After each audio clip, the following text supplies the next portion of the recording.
boa noite, que a graça de Jesus esteja no coração de vocês. Amém? Quem tem uma Bíblia, deixa eu ver. Quem trouxe uma Bíblia, deixa eu ver. Quem trouxe uma Bíblia? Muito bem, hein? Então vamos abrir as nossas Bíblias aí. No Evangelho de João, no capítulo 18. Evangelho de João, capítulo 18, versículo 39. João 18, 39. Quem achou de hoje, eu vou comer um ovo de Páscoa. João 18, 39. Quem achou de gaia, eu vou comer um coelho de Páscoa. Coelho de Páscoa? Mas quase sabe, né? Eu vou comer um coelho de Páscoa. Evangelho de João, capítulo 18, versículo 39. João 18, 39. Quem achou de gaia agora, Jesus? Demorar para a direita, para a esquerda, para frente, para trás. Veja se alguém se liga. Vamos compartilhar o livro sagrado. João 18, 39. Vamos ficar em pé para a gente ler o texto da palavra? Vamos dividir o livro, se você tiver com o livro, alguém estiver sem. Quem achou do caminho? João capítulo 18, verso 39. Diz assim o versículo 39. Evangelho de João, capítulo 18. É costume entre vós que eu vos solte alguém por ocasião da... Mais uma vez, é costume entre vós que eu vos solte alguém por ocasião da Páscoa. Quereis, pois, que vos solte o rei dos judeus? No versículo 40, o desfecho da história diz: então gritaram todos novamente: não, este não, mas Barrabás. Ora, Barrabás era ladrão, era salteador. Diga a glória a Jesus. Vamos orar mais uma vez. Pai querido, nos ajuda agora, nesses poucos minutos que a gente vai repetir na palavra. Nos ajuda, para que sejam poucos minutos de profundidade na palavra, de reflexão na alma e de mudança na nossa vida. Nos ajuda, em nome de Jesus. Amém. Vamos sentar. Muito bem. Olha, hoje, excepcionalmente, depois que as crianças cantaram, se você prestou bastante atenção no que elas estavam cantando, a gente não precisa falar muita coisa sobre a Páscoa. Pelo menos deu para perceber que Páscoa não se resume em chocolate, em ovo de Páscoa, coisa do tipo, né?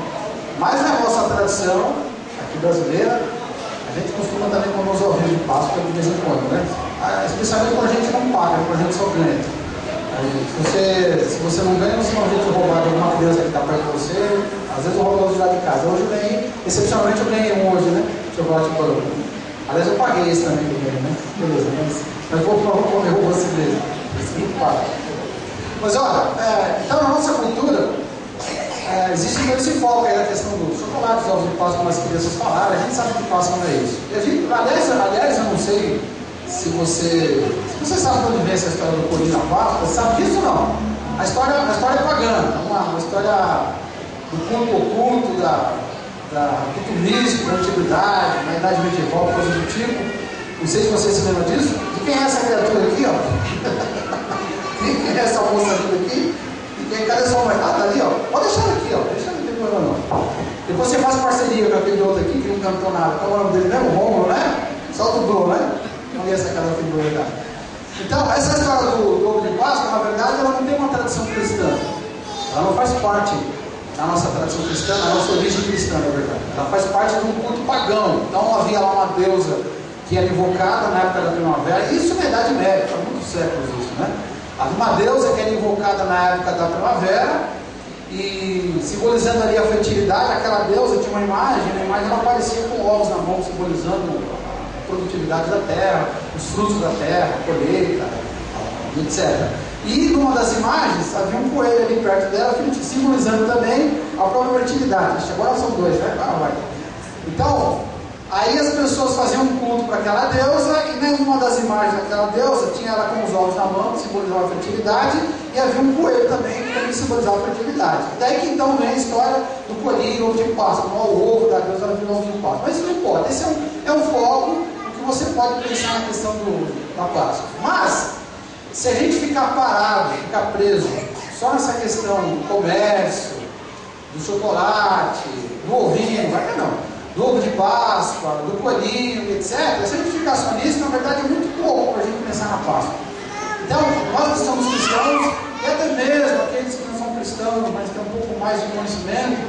Eles sabem que a Páscoa não se resume a isso. Na verdade, a Páscoa é o resumo, é a celebração de dois eventos importantes. Você não vai cair não, né? Quer perder aqui? Ah, vai chorar não? Não é que o nome dela? Pamela! Pamela, muito bem. Sem comentário, né? Então, olha para mim de novo aqui, ó. Você se lembra, você deve estar lembrado de que a Páscoa tem duas histórias por trás da Páscoa. A primeira história é aquela história do povo de Israel, que a gente vê nos filmes, na televisão, nos seriados. Aliás, esse ano na televisão teve um monte de filme falando dessa história. Aquela história que a gente aprendeu quando era criancinha na escola, ou na educação religiosa na escola, ou na escolinha da igreja, ou nosso pai nossa mãe contou, a gente viu no desenho, não importa. Então, a Páscoa tem dois sentidos. Um deles é a história lá do povo que morava no Egito, só que não eram egípcios. Eles eram o povo de Israel que morava num lugar chamado Egito. E ali eles começaram a sofrer muito, porque o rei estava oprimindo, o rei estava escravizando. Eles eram a maioria das pessoas, mas mesmo assim, uma minoria governava sobre eles e impunha muito sofrimento, mas muito sofrimento mesmo. Então esse povo pediu para Deus socorro, clamou a Deus, gritou. Lá no céu, Deus viu o sofrimento dele. Aí levantou um homem para ajudá-lo, para tirá-lo dali, um líder, cujo nome era Moisés. Para quem não ouviu, Moisés, tá? Para quem não sabe da história. Então o povo estava sofrendo no Egito, Deus levantou um sujeito chamado Moisés, e esse camarada conversou lá com o rei deles, que tinha um título. Qual era o título mesmo? Faraó. Então o faraó, que era o rei dos egípcios, ele começou a conversar com Moisés, Moisés começou a conversar com ele e não tinha acordo. O acordo que Moisés fez é o seguinte: ó, liberta todo o povo que a gente vai embora.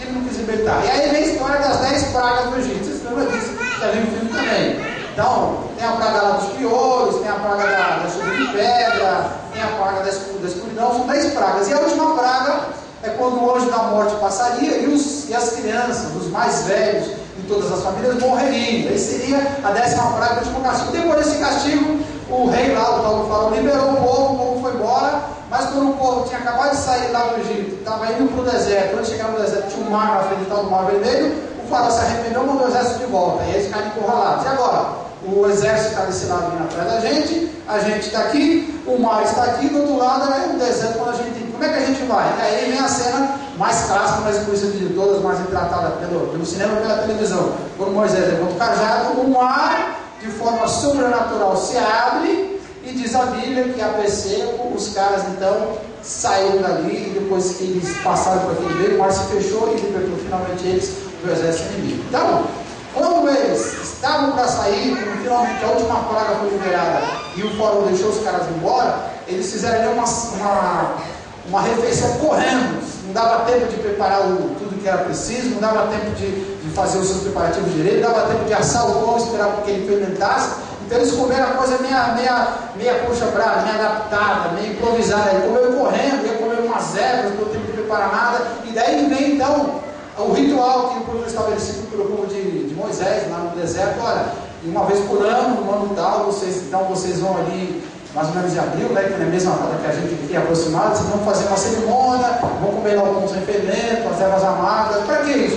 O pão sem fermento para lembrar que vocês saíram correndo, deu tempo de preparar o pão, e as ervas amargas para se lembrar de que vocês sofreram amargamente lá no Egito. E aí, a segunda história que está por trás da Páscoa é a morte e a ressurreição do Salvador Jesus, que as crianças cantaram aqui. Então, a mesma época da Páscoa, o Senhor Jesus, depois de ter pregado durante 3 anos e meio aproximadamente, ele foi preso, foi crucificado e finalmente ressuscitou. E o texto que a gente leu é um pedaço da história. Quando diz que Jesus estava ali na casa de uma das autoridades para ser julgado, e a autoridade disse assim: olha, já que é Páscoa mesmo, toda Páscoa liberta aqui um prisioneiro, vou dar uma chance para vocês. Tem um bandido aqui, cujo nome era mesmo Barrabás, tem um bandido chamado Barrabás, e disse: tal de Jesus que você está aqui. Qual dos dois vocês querem que eu liberte? E os caras escolheram quem? Barrabás. Então Jesus se deu mal, Jesus se ferrou, porque os caras desse caso aí escolheram Barrabás. Claro que era plano de Deus que ele fosse preso, fosse crucificado, etc. Mas ele foi escolhido pelo povo, o povo fez a escolha errada, e então ele morreu justamente na época da Páscoa e ressuscitou na época da Páscoa. Então, existem aí nessas duas histórias distintas algumas coincidências. A primeira, a mais óbvia, é a data. Então, os caras saíram lá do Egito, para quem gosta de mexer com o calendário antigo, essas coisas, no mês de Nissim, lá do calendário hebraico, mais ou menos no mês de abril, não sabe exatamente o dia certo, mas mais talvez perto do dia 1, mais ou menos de abril, que é o dia da mentira aqui no Brasil, né? Mais ou menos no dia 1, foi quando eles celebravam a Páscoa, e foi mais ou menos perto do dia 1 que Jesus foi preso, que Jesus morreu e que Jesus ressuscitou. Mas, além da coincidência de tanto o povo ter saído do Egito, a primeira Páscoa ter acontecido em abril, e Jesus ter morrido também na época da Páscoa em abril, existem outras coincidências mais importantes, mais significativas. Outra coincidência que está nas duas histórias é a morte que aparece nos dois relatos.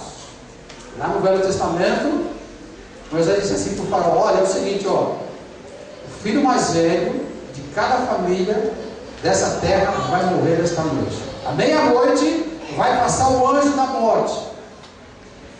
E à meia-noite, desde o faraó até o escravo mais humilde, todos eles estarão chorando, porque o filho mais velho de todas as famílias, aquele que abre a mãe, o primogênito, esse vai ser morto. E vai ser morto por quê? Porque Deus vai estar se vingando, presta atenção nisso. Deus vai estar se vingando dos pecados do povo do Egito, dos pecados do faraó, e principalmente do pecado pior daquele povo, que era, em vez de adorar o único Deus que existia, eles adoravam vários deuses. Aliás, cada uma das pragas, ela coincidentemente também falando, ela desafia cada uma das autoridades ali do Egito. Cada uma das autoridades espirituais que eram idolatradas, vem uma das pragas ali e bate de frente com ela. E a última aqui é o anjo da morte. Aí o faraó deu risada, claro que ele deu risada. Então essa imagem da morte, ela aparece lá no Velho Testamento, lá na saída do Egito. Você se lembra que a meia-noite o anjo passou e todo mundo que tinha criança, todo mundo que tinha filho, perdeu naquela noite o filho mais velho por causa do pecado do povo, por causa do pecado do faraó. E na história de Jesus, também na Páscoa, onde Jesus está inserido, também é ali a figura da morte. Nesse caso, a morte do próprio Jesus. Da mesma maneira que o filho mais velho de cada uma das pessoas que moravam no Egito foi morto naquela noite, Jesus, que também era, outra coincidência, o filho mais velho da família de José, o primeiro que abriu a barriga da Maria, a margem da Maria, ele também morreu ali na Páscoa. E coincidentemente, ele também morreu por causa dos pecados, não dele, mas de outras pessoas.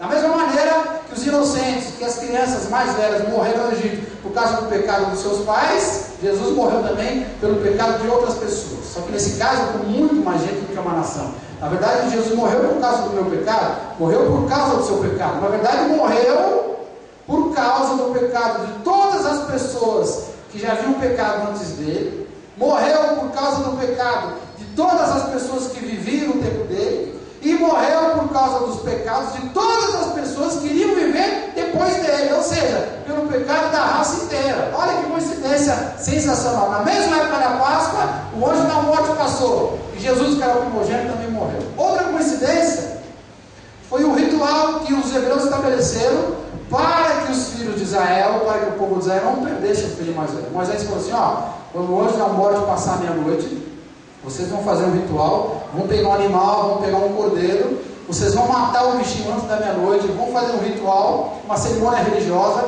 aí vocês vão pegar o sangue desse bicho. Moisés falou: presta bem atenção, porque disso aí vai depender a salvação dos filhos mais velhos de vocês, porque hoje a morte ia passar no Egito inteiro, ia matar o filho mais velho de todo mundo, não importava quem fosse.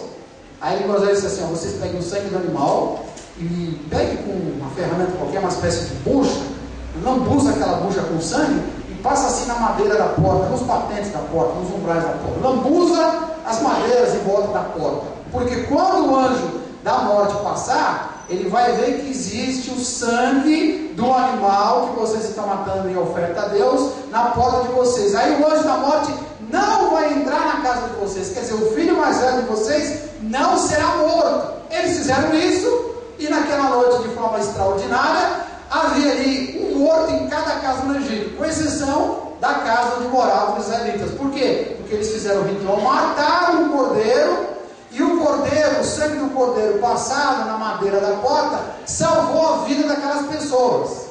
Coincidentemente, quando Jesus aparece no Rio Jordão, João olha para ele e diz assim, João Batista olha para ele e diz assim: ó, eis aí o Cordeiro de Deus que tira o pecado do mundo. A Celestana até citou aqui na ministração da música do louvor. Quando João Batista veio Jesus se aproximou e falou assim: isso aí é o poder de Deus, é a oferta que Deus preparou, é o sacrifício que Deus preparou para salvar as pessoas da morte. E o sangue de Jesus, quando foi derramado, foi aspergido, foi derramado, lambuzou o quê? Uma madeira onde ele estava pendurado, igualzinho o sangue do cordeiro lambuzou os umbrais da madeira da porta, o sangue de Jesus lambuzou e encharcou a madeira da cruz. E por causa disso, da mesma maneira que o sangue daquele animal morto salvou os filhos dos israelitas lá no Egito da morte, o sangue de Jesus derramado na cruz salvou as pessoas também da morte. Diga glória a Deus. Sabe qual a morte que Jesus nos salvou? De toda que você pode imaginar. Podia passar a noite inteira aqui falando dos tipos de morte que a Bíblia cita. Vou citar uma, quem sabe duas. Uma delas é o que a Bíblia chama de morte espiritual. Olha bem para mim aqui, ó. Olha para mim. Você está me vendo aqui, ó. Mas ali que você está vivendo fisicamente, existe um mundo espiritual ao nosso redor, que você não está vendo. Por que você não está vendo? Porque em algum momento da sua vida, você perdeu a capacidade de observar o mundo espiritual.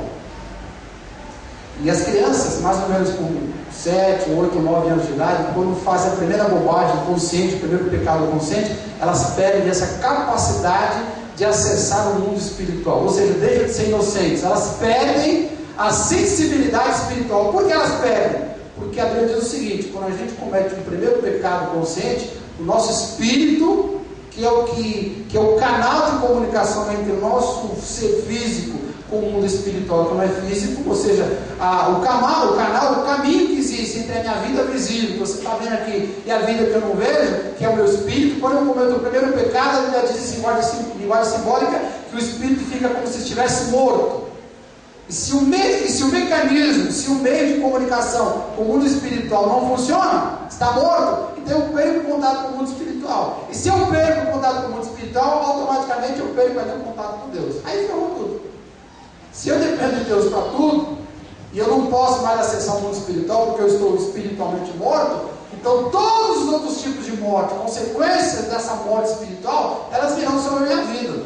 Mas o que aconteceu? Lá no dia que Jesus morreu lá na cruz, quando o sangue dele foi derramado, alguém citou também aqui na ministração, acho que foi o André, em algum momento aqui, quando eu estava cantando, de que quando Jesus morreu lá na cruz, ali onde Deus habitava, numa salinha mais ou menos 3x3, 2x2, havia uma cortina feita de couro, e diz a Bíblia que quando Jesus morreu lá na cruz, aquela cortina foi rasgada sozinha, misticamente, sobrenaturalmente foi rasgada, e a presença de Deus se manifestava ali. Mas como a cortina foi rasgada, a partir daquele momento Deus não se manifestava limitado àquele espaço físico. Agora Deus iria se manifestar diretamente na vida, no coração das pessoas. Como que Deus vai se manifestar na minha vida se eu não tenho meios de me comunicar com Ele? Quer dizer, eu não tinha meios. Mas quando Jesus morreu, esse meio foi restaurado. Então eu que estava espiritualmente morto, nós que estávamos espiritualmente mortos, quando Jesus morreu na cruz, a gente foi trazido à vida. É como se a gente tivesse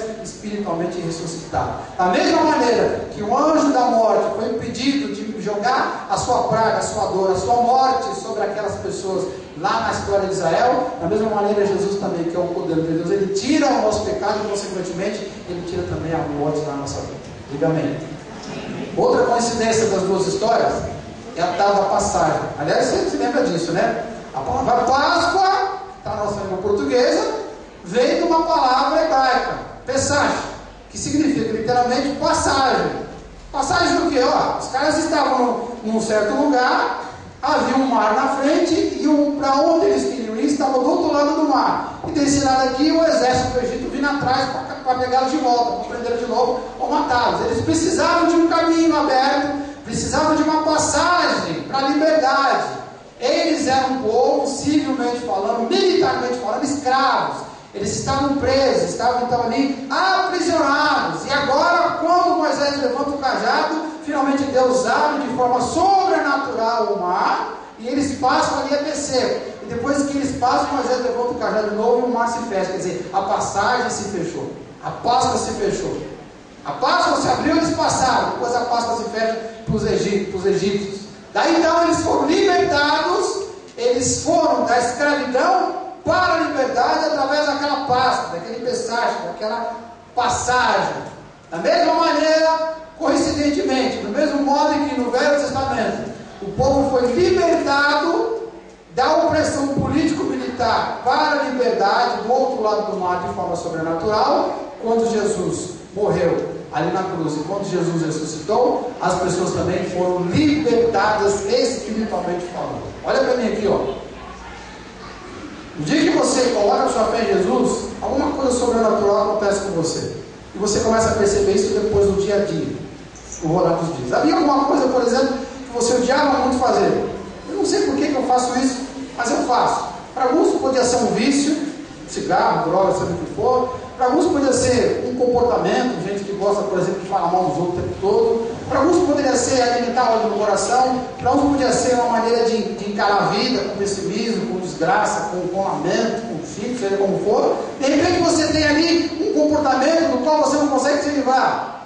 Aí misteriosamente, sobrenaturalmente, depois que você pega a sua capacidade de acreditar, a sua fé e coloca em Jesus, você percebe que aquilo já não te domina mais. O que foi que aconteceu?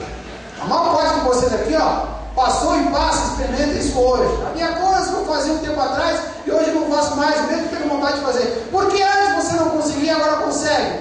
Porque você participou desse momento histórico e espiritual em que Jesus te libertou da escravidão do pecado e te trouxe para a liberdade dos filhos de Deus. E você não precisa pecar, só peca se eu quiser.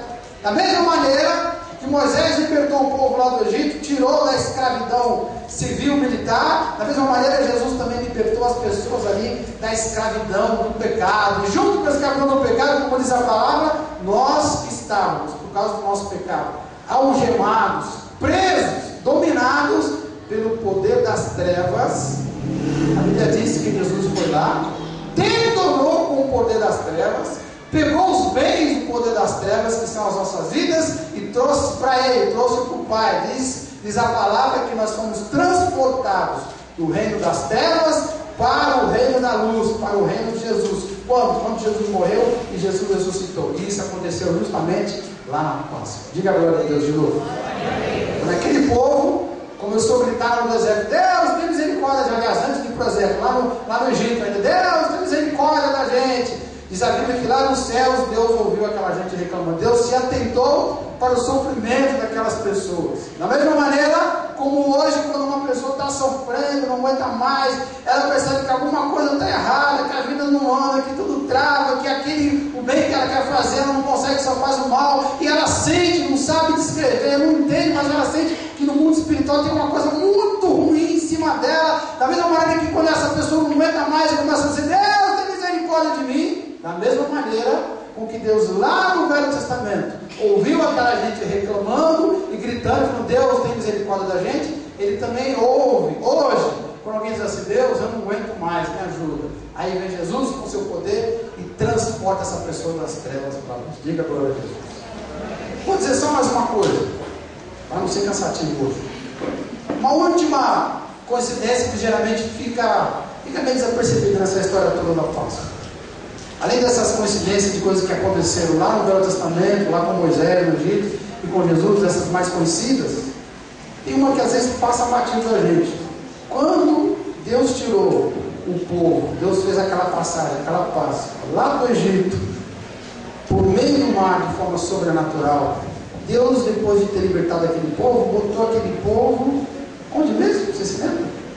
Depois que eles saíram lá do Egito, que atravessaram o Mar Vermelho, eles caíram lá na terra prometida. Esse mesmo, sim ou não? Não. Lógico que não.